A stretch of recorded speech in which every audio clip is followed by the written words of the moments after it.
Hey everyone, how's it going? Hope you're having a great day so far. It's early in the day, but I hope everything's well. Um, do me a favor, let me know if you can see and hear me okay. I'm getting some messages on my side saying that there's some dropped frame rate and so forth. Kind of surprising given all the changes that I've made, but hopefully it'll be all right. In the past, I've noticed that even if there's dropped frame rate, the audio comes through all right. So that's good. That's good. Um, Hope everyone's doing all right so far. Good week so far. Let's see. How do I want to start this out? Remember, I want to make sure that folks have a chance to come on board. We have Jeremy with us. Timothy, you say you can see and hear me. That's fantastic. Very good. Um, what are you guys going to do for Thanksgiving next week? Now, of course, so we have Thursday that we're going to be meeting this week Thursday, and then we have next week Tuesday. But then we have a little bit of a break for Thanksgiving. Hey, Aaron, great to see you. So, Jeremy, big family party.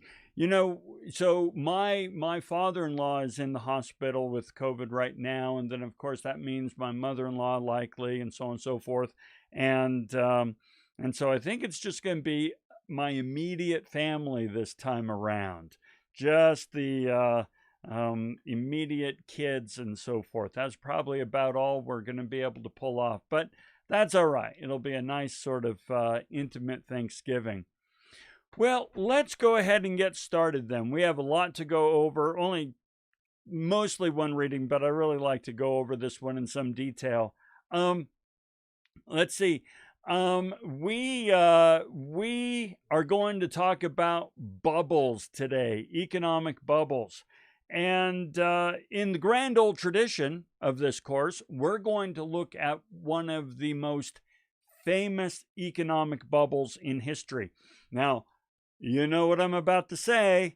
This is not a history class, right? What we're going to do is we're going to look at this famous economic bubble through the lens of today.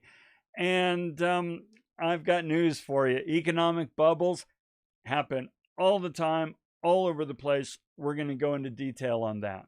So, check this out. This is Jim Lee's Wildcats #1, Wildcats Covert Action Teams. Gold alternate cover, signed by Jim Lee himself. And while this is not my very comic book, I actually have this. I have the gold alternate cover signed by Jim Lee. This was back in the 80s, late 80s, 90s, sorry. Back in the 90s when comic books went through this incredible boom. And we're going to talk about this boom alongside with Tulipomania. But just to kind of give you an idea, I own this comic book. There was a time when that comic book was worth about $300. I could take it into a comic book shop, sell it on commission. The comic book shop would get 20%, I'd get 80%, and I could get, in total $300 for it. Right now, I checked about a year ago for this very class, and it's worth about $30 at best. $30. Jeremy, you've got all yours from your childhood. Yeah, boys love them, and that's about all they're worth, is something for the kids to look at. We're going to talk about why that is. When it comes to economic bubbles, if you have been on this planet for more than 30 or 40 years, you have seen economic bubbles. Even for those of you who are younger, your parents have gone through economic bubbles. We're going to talk about those. Now, and by the way, already, real world examples, there we go. So, the reading today that you guys did, of course, was all about Holland, the Dutch, the Netherlands, and so forth, and their tulips, right? Yes, Beanie Babies. So true.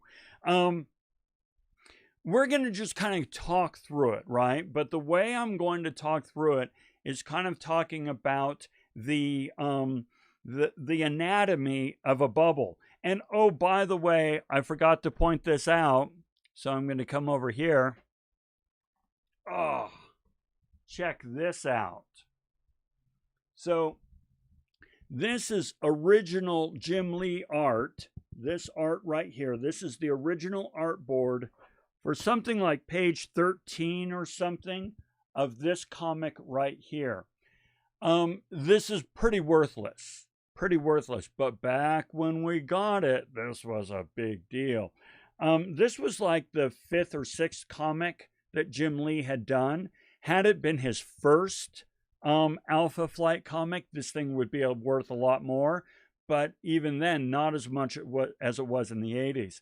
I have, and I kid you not, a whole basement full of comics, action figures, original art, you name it, animation cells, and so forth. That's because back during that boom, my wife and I got into this big time. So as I start to talk about the anatomy of a boom and bust, I'm going to talk about it in terms of both tulips and comic books to show you how it works. And yeah, Clifford, you're actually right. It still looks really cool. I mean, it's cool, right? My basement's cool. Okay, so let's work our ways through this. All right. So what happened with the Dutch and the Netherlands and tulips and so forth? Well, here's the thing. Back then, they were a trading powerhouse. You know, ships flowing all over the place, you know, moving goods back and forth and so on and so forth. You know all about this. We've talked in depth about, you know, the money that can be made in trade and so forth. And the Dutch were rolling in dough. Okay, they're just rolling in it. Well, you know, because you studied Veblen with me, you know that when we start to take on money, we want to show it off. Bling.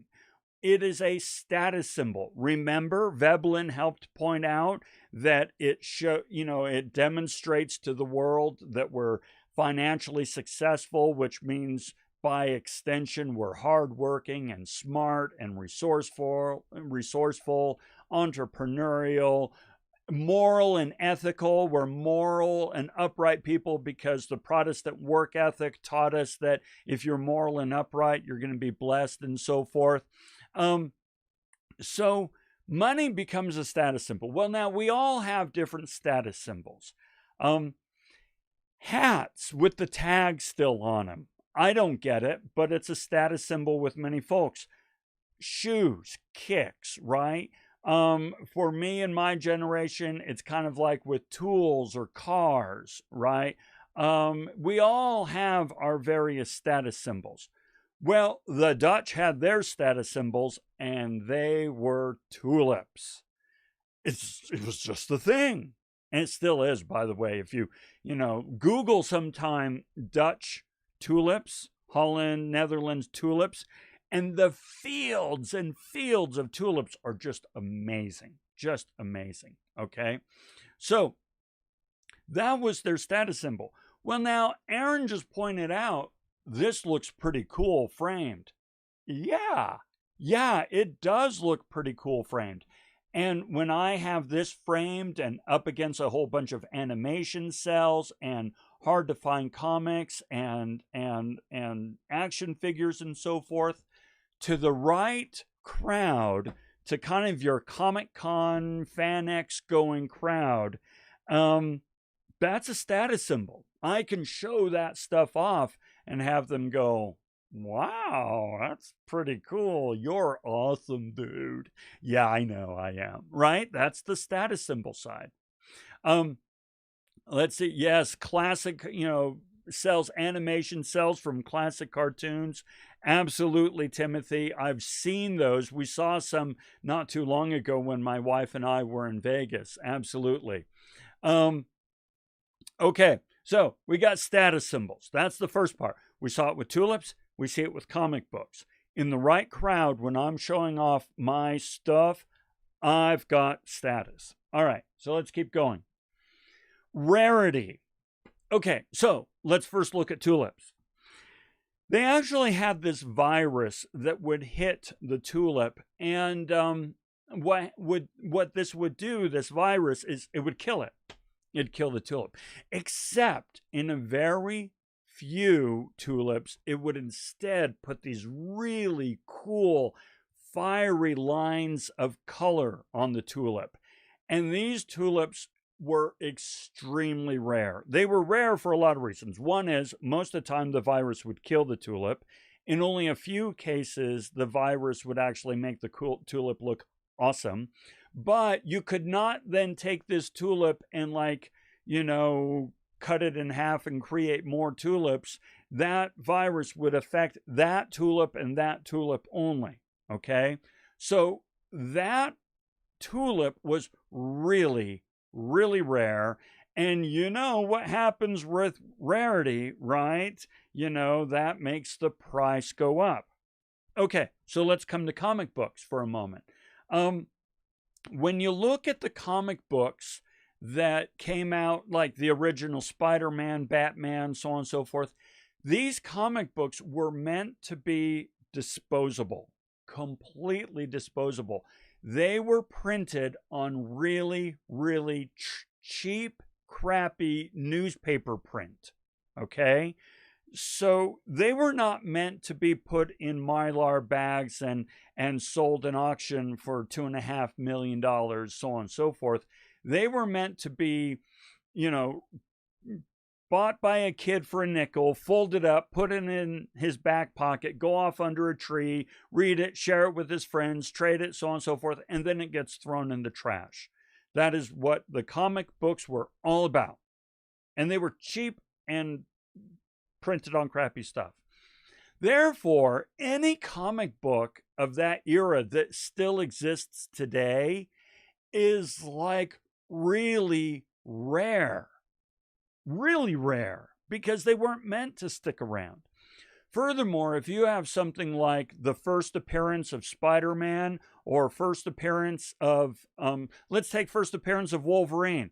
First appearance of Wolverine was in the Hulk 181.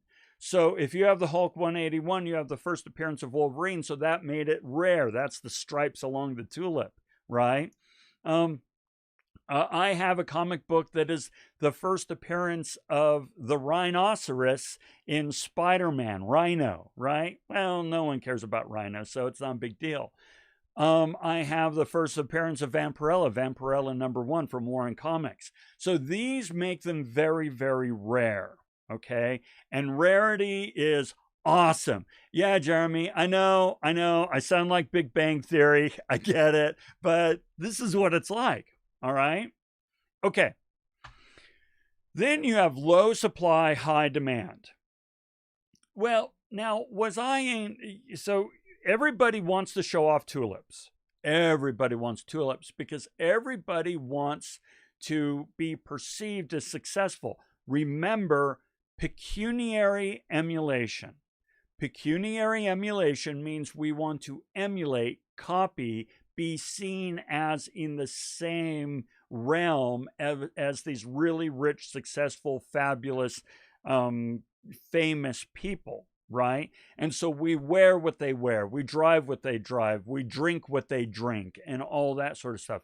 Pecuniary emulation. Well, we also want their tulips. And so that means that every Tom, Dick, and Harry in the Netherlands, and I don't know what analogous names are for Tom, Dick, and Harry in the Netherlands, they are all buying tulips. Everybody's buying tulips. Everybody, because of pecuniary emulation. All right, that means that the demand is going up, supply is still low, and so prices skyrocket, just skyrocket. High demand, low supply means high prices. Okay, Comic books. Was I into comic books as a kid? No. Was my wife into comic books as a kid? No.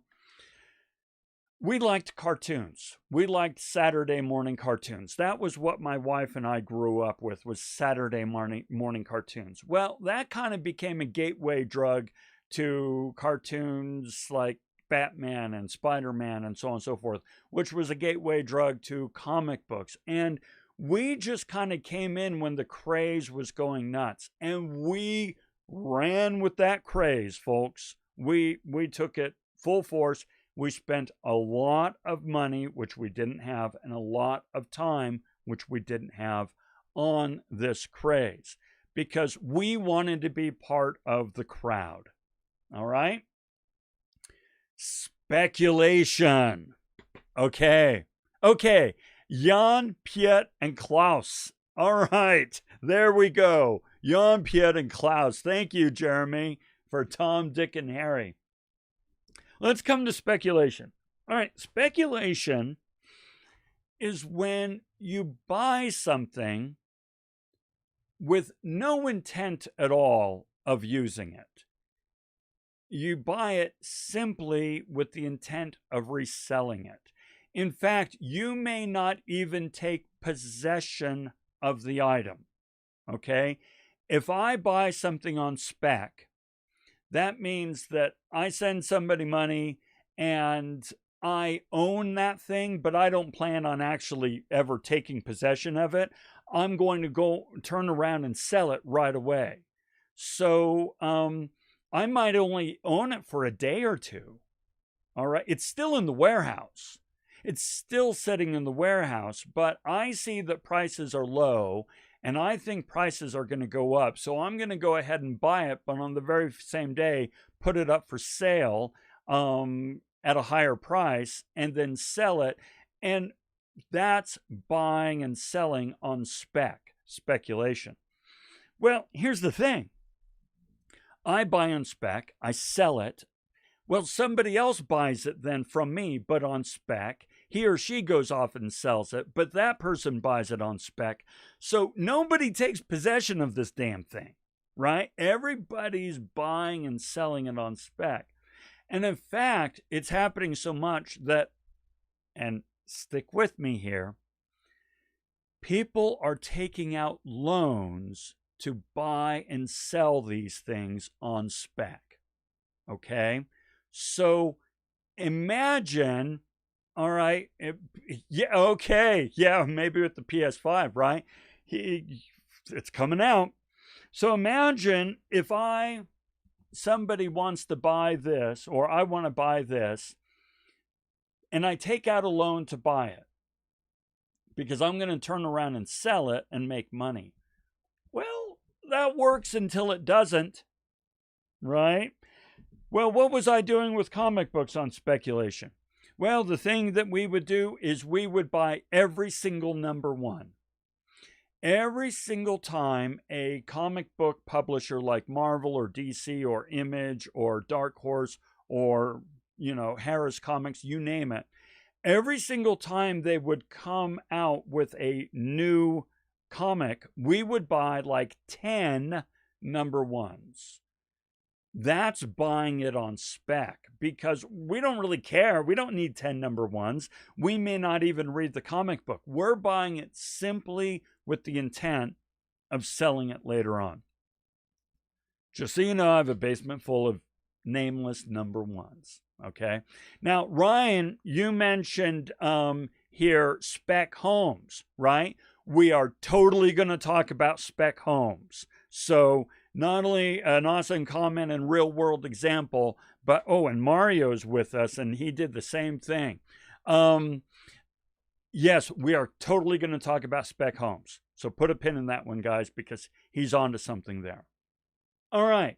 So now the prices have gone way, way up because everybody's in the market. We're buying and selling on speculation. All right. So then what happens? Well, now we're stockpiling. People are like, well, you know what? I'm going to buy a whole bunch of these things and they're going to be worth more next year. than they are now. So I'm going to buy a whole bunch of them now and I'll sell them next year. Well, then that means that there are now fewer of these units on the market today for people who are interested in buying. Once again, this affects supply. Okay, supply is down because people are hoarding these things. So let's take our tulips. First of all, they're rare because of the virus. Second, everybody wants in on the market because of pecuniary emulation. Third, people are buying these things and stockpiling them because they think they're going to be able to get more on speculation in the future, which means prices are now cuckoo bananas. I mean, they have no relationship to the actual worth of the item, right? They just are crazy.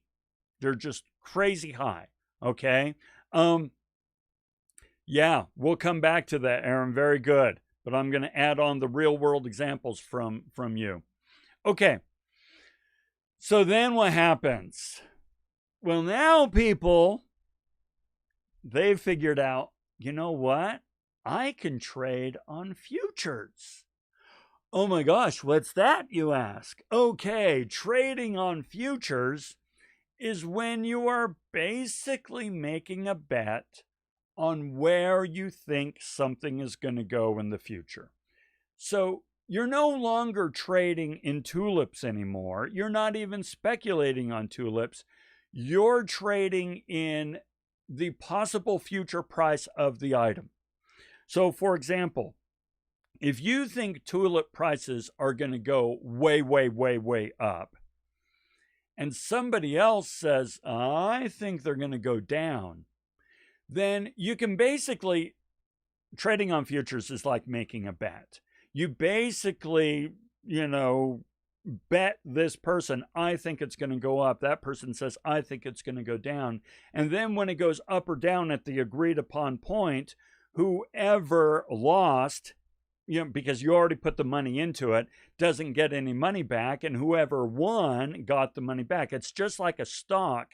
Trading on a future is like trading on a stock, but you're not trading on an actual thing like a tulip or part of a company. You're trading on the guess that a price is going to go up or down.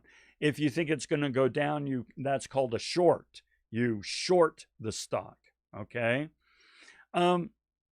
Well, you've heard of this company called, oh gosh, what is it? Marvel? You've probably been exposed to some Marvel property at some point, maybe an Avenger movie or something. Marvel's huge. They're massive. Yeah, once or twice. Right, Jeremy? Once or twice. Did you know that 20 years or so ago they were bankrupt? I know because I owned stock. And bankrupt, I was the lowest member of the stock family, so I lost everything. All $100. Although back then, $100 was a lot because I was like, ooh, Marvel's going to go great places, so on and so forth. I bought stock and they went bankrupt. Well, that's because people were trading on the futures. Okay, so let's go. No regulation. There's no regulation to stop any of this crap from happening. Now, when it comes to housing and the financial market and so forth, which we're going to talk about, Ryan, that you brought up, there is now. However, in the day of tulips, there was no regulation on how cuckoo bananas this could go. When it came to comic books and stuff, yeah, like Congress is going to sit around and legislate comic book trading, right? It was just, you would go to trade shows and just do all kinds of stuff with it. Low buy-in. Okay. How much does it cost to get a comic book? Well, you can actually get a pretty decent, fairly interesting comic book for $20. That's cheap. And so you think, well, gosh, I could get this comic book for $20 and in a year or two, I'll be able to sell it for $500. That's the sort of crap we were thinking because it was happening for a while. This was truly happening for a while. And so people would, buy all kinds of stuff. It's not like you're trying to buy an aerospace company, right? You can get in on the ground floor of this bubble really, really easily because it's cheap. Well, then what happens is somebody wakes the hell up. And they look around and go, what? We're buying and selling this tulip for what a working person makes in a year? So let's just put it in current day terms, $60,000. I'm buying and selling this tulip for $60,000? Guys, the emperor has no clothes. And so people, the smart ones, start to see this coming, and they go, the market is overpriced, man. The market is totally overpriced. Is this happening with the latest Nike Jordans? All right. So they go, you know what? This market is overpriced. I'm going to sell. This is a good time to sell. And so when they start to sell, the prices don't go up quite as much. They start to, go up a little. And people are going, it's not going up quite as much. Maybe I'll sell. Then the prices plateau. Now people are noticing, and they're noticing nobody's buying their stuff. In the reading that you guys did, the real moment of holy crap happened when they had an auction and nobody was at the auction. That was the signal that nobody's buying, everybody's selling. Well, then you have a rush to sell. If everybody is selling and nobody is buying, that is when the bubble bursts and the price drops like a rock. I mean, just you wouldn't believe it. And this happened in comic books.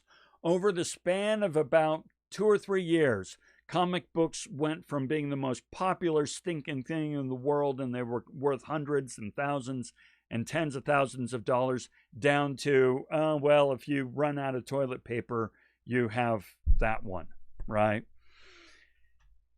And so that is what happens.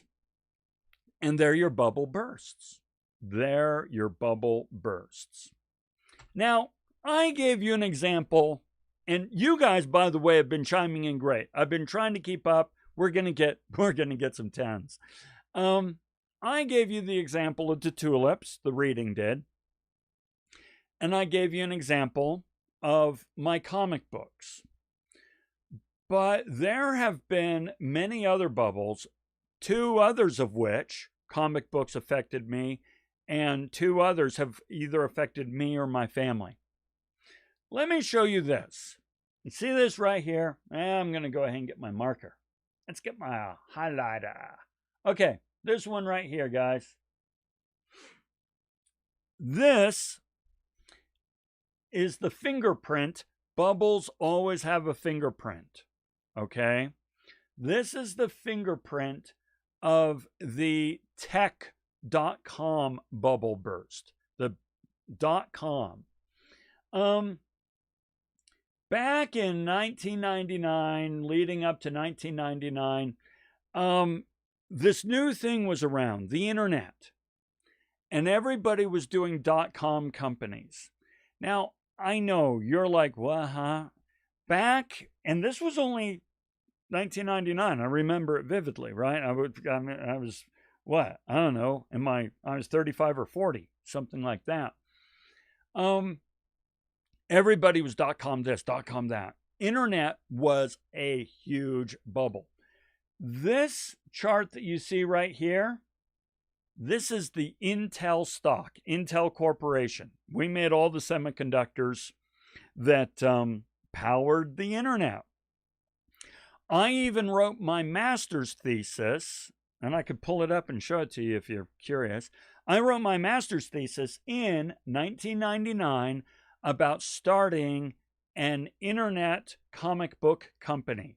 I brought together 2 bubbles. I brought together the comic book bubble and the tech bubble for my master's thesis.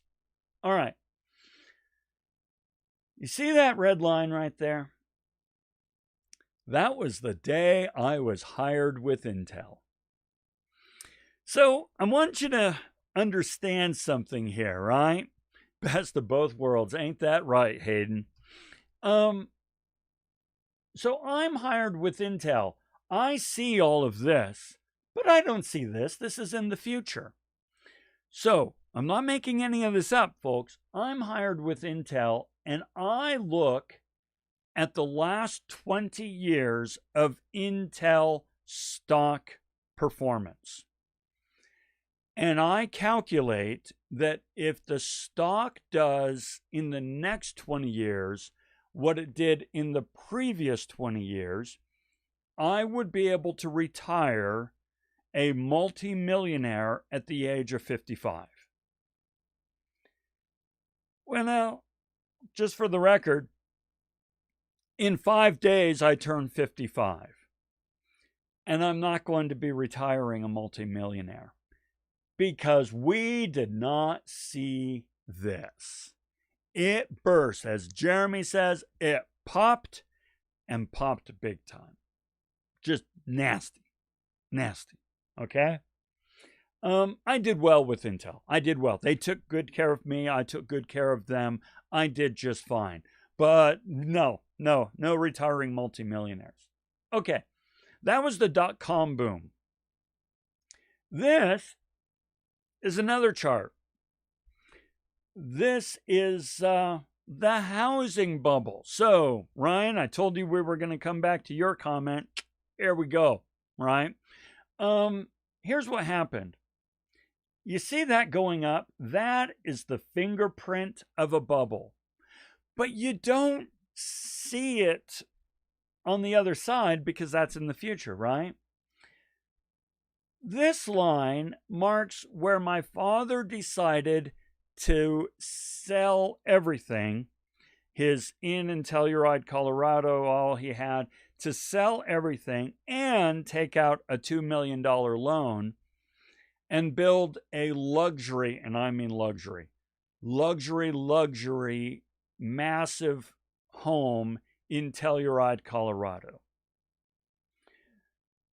This is when he took out all the loans and started building. This line marks when he was done building it. He lost everything. He lost everything on this home. It was a spec home. He wasn't going to live in it. He was building it simply to sell it, and he took out massive loans to do it. And so at the end of the day, he built a home that cost him $3 million to build, and he sold it for $700,000. You do the math, okay? This is a bubble. There have been other bubbles as well. It just so happens that the comic book bubble and the dot-com bubble and the housing bubble all affected me. Jeremy, sounds like they popped on you as well. So, yeah, right? These bubbles are a regular, standard aspect of capitalism. They're not this sort of weird, freakish thing that happened in Holland in the 1600s and, oh, I had to read this dorky thing. No, this is normal. This is normal.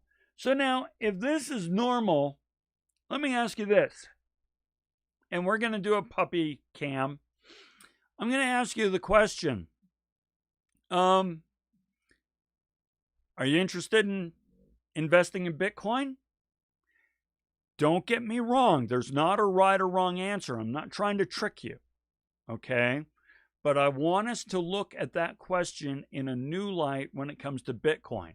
Okay? So, Jeremy has it. I'm going to go to puppy cam. You guys chime in. Let's see if you're interested in investing in Bitcoin.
Okay, let's come back to this. By the way, I know we've totally hit awesome comments now, and you've cited a lot of real world reasons why you would or would not. So there we go. I'm gonna add one more there in case I miss someone. So boom. There's our first couple of tens, right? What is it? 90610. 90610. That's what you want to email me. 90610. Okay, so here's the thing about Bitcoin. Let's take a look at now. A lot of your comments have said, yes, I own Bitcoin, right? Some of you actually own Bitcoin. Let's see. Others saying, yeah, I would like to invest. Oh, we did get Joseph. Good. So Joseph, I've got you marked there. Others are like, looks like a bubble to me. I'm not too sure I would want to do that. Jeremy, I was given Bitcoin as a gift. Wow, cool. Very good. It goes high, goes low. We're going to look at this. Let's see. Hayden says, I'd be open to it, but I'd like to learn a little bit more. That's actually, if there is a right or wrong answer to this, that's the right answer. I'm open, but I need to learn more. I like what Ryan says. I'm afraid to invest in anything because I don't want to get overly excited, or depressed when it goes up and down and so forth. It's true. It's a roller coaster. I'm kind of the old school that the best way to invest is invest and then forget about it for 15 years. You don't want to look at that nonsense daily. Aaron, I had invested in Bitcoin and a few other cryptos, and I, sold Bitcoin and so forth. And a couple of years ago, I would have made a ton if I had held on to it and so forth. Yeah, totally. Right. Mario's not going to bet his retirement on it. Yeah, totally. Okay, so let's take a look at this. And I'm actually going to come down here. This is the fingerprint of Bitcoin. Does it look familiar? I mean, right? Flat, flat, flat, flat, flat. Bam! Oh, wow. I got to get in. Everybody get in. This is going to be great. So on and so forth. Whomp. Down to the bottom. Okay, well, maybe I'll try again. Wham! Up and down. But now it's going back up. Oh, yeah. I got to get involved. I got to do it. My friends, this right up there, that's the fingerprint of a bubble. When is it going to hit the true peak? I don't know. When is it going to crash? Well, it's already crashed 3 times. 3rd time's the charm, right? I don't know. Now, I want to be really clear. Okay, FOMO is a big one. Hold on to that one, guys, because we're going to talk about the whole FOMO thing. Here's the thing. I'm not saying that Bitcoin is ridiculous any more than I'm saying that tulips are ridiculous. They're not. I have a whole bunch. Homes aren't ridiculous. I'm not. I'm working in one right now. The internet, I think it's going to stick around a while. Okay? So just because something was affected by a bubble doesn't mean that something is ridiculous. If Marvel had said, oh gosh, comic books are stupid and ridiculous, we've gone bankrupt, it's time for us to grow up and get a life, then they would never have produced what they did that has totally redefined entertainment as we know it. Okay? Bitcoins are not ridiculous. Okay, now this is not a class about Bitcoin, about what they are, how it works, or cryptocurrency as a whole.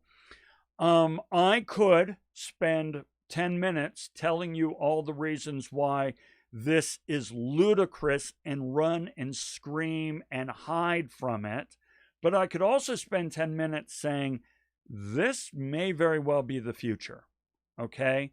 We don't know. But what we do know is how bubbles work and how speculation works. Let me give you some examples. As you know, 73% of all statistics are made up. So I'm about to make up another statistic. 99.99999% of all Bitcoins were bought on speculation. Nobody ever bought a Bitcoin. Some people did, but not many. Nobody ever bought a Bitcoin saying, oh, I want a Bitcoin because I can go buy services with this Bitcoin. Unless you're doing business on the dark web or were around for the 3 minutes that Twitch accepted Bitcoin, nobody ever uses Bitcoin. They buy it purely on speculation. It's something that everybody gets really, really excited about. I'll give you an example. Everybody here knows what Bitcoin is. But how many of the other 400 cryptocurrencies could you name? Not many. Bitcoin is just one of many, many, many, many, many cryptocurrencies. And yet it's the poster child. And so that's the one that gets all the hype. So people want to get in and so on and so forth. Back here, it had a really low buy-in. Now, not so much. Point is, this is bubble territory. That doesn't mean don't get involved. It means understand that there is a very high likelihood that you will lose your shirt if you get too crazy with it. So the question then is, why do we do this over and over and over? Now, wrong button still. What's his name? Aaron. Aaron pointed out fear of missing out. It is so true. Fear of missing out is when, well, it's used mostly in the case of social media and so forth. Fear of missing out is saying that, you know, my friends are all having fun. My friends are all doing this. I need to stay constantly connected. I can't miss a text. I can't miss a tweet. I can't miss an Instagram post. I can't miss a TikTok video. You know, I'm missing out. I'm missing out. When it comes to things like bubbles, Bitcoin, so on and so forth, we perceive that everybody else is getting rich. They're not. They're not. But we perceive that they are. And we're like, oh my gosh, I don't want to miss out. Everybody else is getting rich on this. I don't want to miss out on this. Fear of missing out is a big, big, big aspect of this. Ryan says, reminds me of the Iraq dinar people thought would be a good investment. Yeah, right. Probably didn't work out so well for the dinar. Enough is never enough. I agree with you, Timothy. Yeah, absolutely. So this is something that is a real aspect of capitalism, is the profit motive, our desire to get more, have more, to keep up with the Joneses, pecuniary emulation, grow and expand. And we really kind of feel that we have this right to be rich. Now, I know that if I were to actually survey you and ask, do you have a right to be rich? You'd say, of course I don't have a right to be rich. But I'm telling you, deep down in our American capitalist, for those of you who grew up in the United States in capitalism, there is this sort of cultural paradigm that anybody can make their fortune here. And ergo, get rich quick schemes and bubbles and so forth tend to do very, very well because it speaks to that expectation that we all hold. As I sit here making YouTube videos, because I'm going to get rich being an international YouTube star. Just you wait and see. Okay.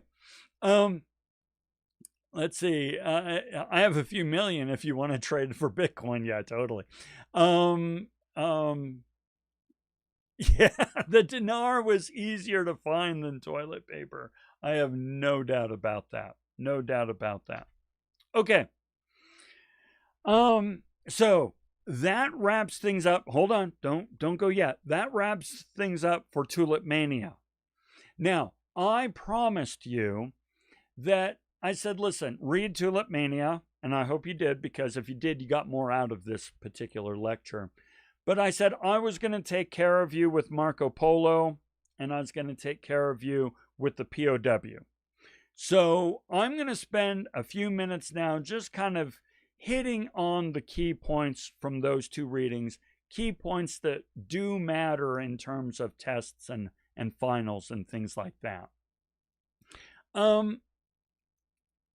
Here's the thing with Marco Polo, and you're going to understand why I feel that I should probably move this to earlier in the semester, because earlier in the semester we talked about the fact that money is fake. Money isn't real. Money is no more real or fictitious than a Bitcoin. You know, when people say, oh, well, Bitcoin isn't real, of course it's not. And neither is money. Okay? We talked about that in depth. You know, but Marco Polo, he noticed that in China, paper money had value because the ruler declared that it would be used as a means of payment. And so Marco Polo got all fixated and said, weirdly, a form of alchemy, turning common trees into valuable money. He thought this paper money thing was just ridiculous. The idea that you could just take paper and say it has value, he called it a form of alchemy. We talked about that in depth. We don't need to worry about it. But it is an interesting little object lesson about how Bitcoin, which, you know, doesn't exist except for on servers in the internet and so forth. Well, money doesn't really exist except for servers on the internet and so forth. Sure, we have some paper in our wallet, but I'd say 70% of your transactions are direct deposit, direct withdrawal, or, you know, paid for with a card with a security chip and so forth. I mean, how much of your day-to-day financial life is done with cash? Very little. Very little. So money pretty much just exists on servers as well, right? I only deal in gold and silver. Gold is actually doing really well. Yeah, that's when people start buying lottery tickets. So true. So true. Okay. Oh, no, wrong button. Now, when it comes to economic organization of a POW camp, it was just an interesting little story about how money can take different forms, right? So Bitcoin is just something that exists in the ether. Well, money's real, it's gold. Well, no, it's not gold. And no, Jeremy, I'm not pointing at you, but money was at one time set on the gold standard. It's not on the gold standard anymore. The only reason it has value is because we say it has value. And if we say it doesn't, like the dinar, then it's worthless. Well, interesting thing about a POW camp, they didn't have money in the traditional sense, but they had a really thriving economy on this POW camp, in these camps. And interestingly, cigarettes were a really favored form of currency. Well, now, when you think about it, it sort of makes sense, all right? Yeah, occurs in jails and prisons and so forth. Yeah, totally. Well, now, why cigarettes? Well, think about it for a moment. Let's look at it from terms of the POW camp. All right. Most everyone smoked. Therefore, the things had value and so forth, but they were being consumed. Well, you can't use them as money if they're being consumed. All right. Well, the Red Cross, though, would every month or so, I don't know what the schedule was, they would send in cigarettes to the POW camps. All right. Therefore, the Red Cross would provide a standard ready supply of cigarettes and currency, and these cigarettes at the same time would be consumed, which means there was actually a fairly steady supply of cigarettes in the POW camp. Some people would hoard them, but it's an addiction. A lot of people would just smoke them, right? And you couldn't say, oh, well, they would run out because the Red Cross would bring more in, but you couldn't say, oh, well, they would quit smoking and then the market would fall out of the bottom of the cigarettes.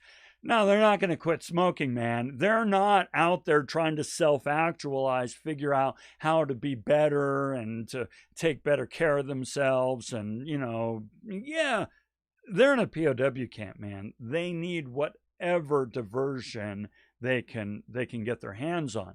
And so the number of cigarettes in a camp was pretty standard, pretty stable.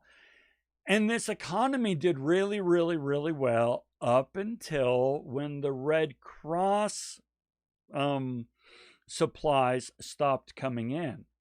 And because the war was winding down and things were getting kind of messed up and so on and so forth. By the way, cigarettes could also be used outside of the camp, right? Because the Germans would want them and so forth, the guards and so on. So just an interesting little object lesson that currency can be anything you want it to be.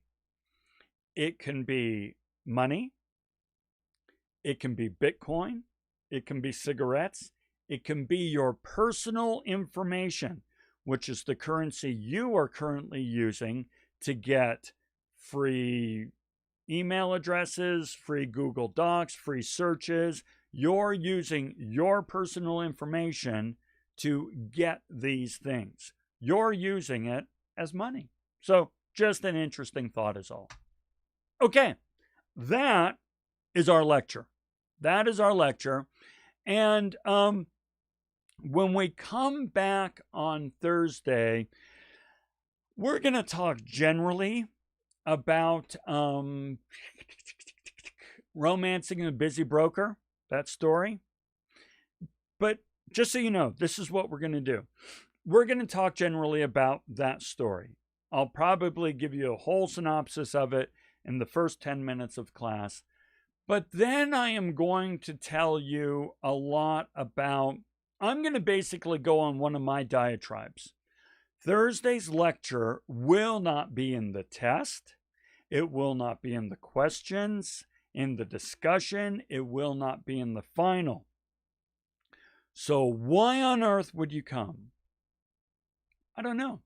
Except, here's what I'm going to talk about. How is it that this system that we live in is so effective at getting us to work so hard for it and basically kill ourselves for it? Why do we work so hard, so many hours, and always feel like we should be doing more? And how does the system leverage this? How does it take advantage of it? How are companies, employers, bosses, and the system at large take advantage of the profit motive and pecuniary emulation and the dependence effect and the Protestant work ethic? How does it use these things against us? And why do we allow it if we're not careful? So that's what we're going to do on Thursday. So it's really kind of optional on whether or not you attend, but it's a lot of things that I've learned over my half century on this earth and 30 or 40 years working, and through my PhD in organizational psychology and working in HR departments and leadership and so forth, as well as tying it back to these readings. So in other words, what I'm going to kind of do is give you my Renaissance paper but orally. Okay? So, Mario, I hope you do attend. I have a lot of fun with it, and it's things that I think we all really need to think about. Otherwise, the man is going to own us. I'm dead serious. I know that sounds ridiculous coming from an old white male because I own this system, but I know how they own this system, and I want to key you in on it so that you can make more autonomous decisions for yourself. Okay? So that's Thursday. All right. When will we know how we did on the rough draft paper? I'm going to be doing those today and tomorrow. So I'll be getting the rough draft paper stuff to you here real soon. Thank you for asking. All right. So, selling our souls to the corporate overlords. That's exactly right. Okay, everyone. Then fantastic. Great job today. Send in the email. You got points coming your way. And I'll see you Thursday and then Tuesday. All right. So have a fantastic day.